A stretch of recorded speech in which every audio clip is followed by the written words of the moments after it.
Video like करके आगे share ज़रूर कर देना।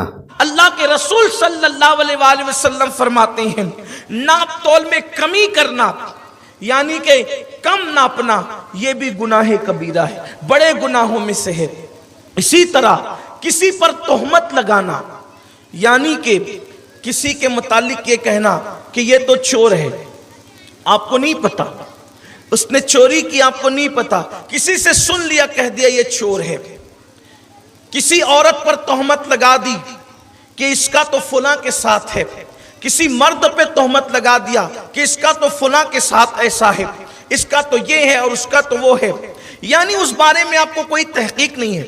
अगर किसी के मामले में तहकीक हो भी तो हमें हुक्म ये दिया गया है कि उस पे पर्दे डाल दो, तोहमत मत लगाओ।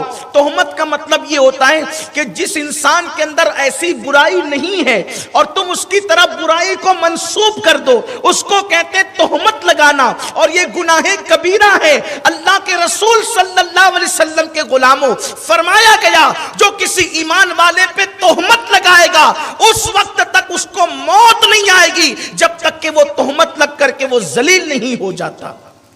इसलिए किसी पर तोहमत मत लगाओ कि ये चोर है, ये डाकू है, ये लुटेरा है, ये ऐसा है, ये वैसा है। आजकल लोग किसी पर तोहमत लगाने में डरते नहीं, बल्कि अब तो लोग गुनाह को गुनाह भी नहीं समझते।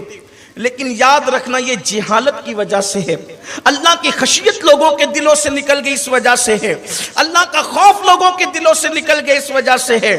तो तोहमत लगाना भी गुनाह कबीरा है।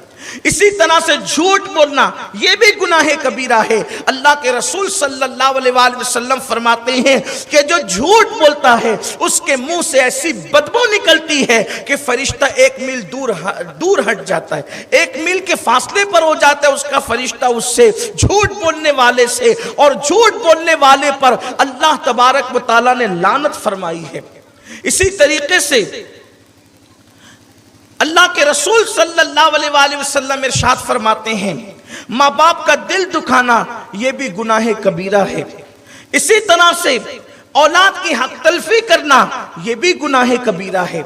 इसी तरह से नमाज को तर्क करना यह भी गुनाह कबीरा है।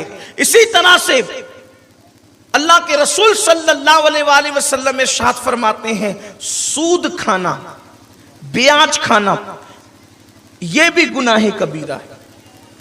अल्लाह के रसूल सल्लल्लाहु अलैहि वसल्लम फरमाते हैं कि सूद का जो अजाब है वो 70 दर्जा है।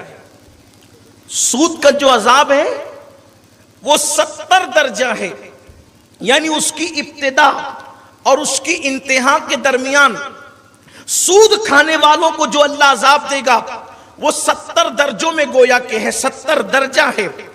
और सूद खाने वाले को सबसे कम अजाब जो मिलेगा वो इतना मिलेगा, गोया किसी ने अपनी मां के साथ जो जिना किया है, तो मां के साथ जिना करने वाले को जो अजाब मिलेगा वो कम से कम अजाब सूद खाने वाले को मिलेगा। कम अजाब सबसे कम ये है सूद खाने वालों के लिए। वीडियो अगर अच्छा लगा हो तो लाइक करके शेयर ज़रूर कर देना। अल्लाह हाफिज।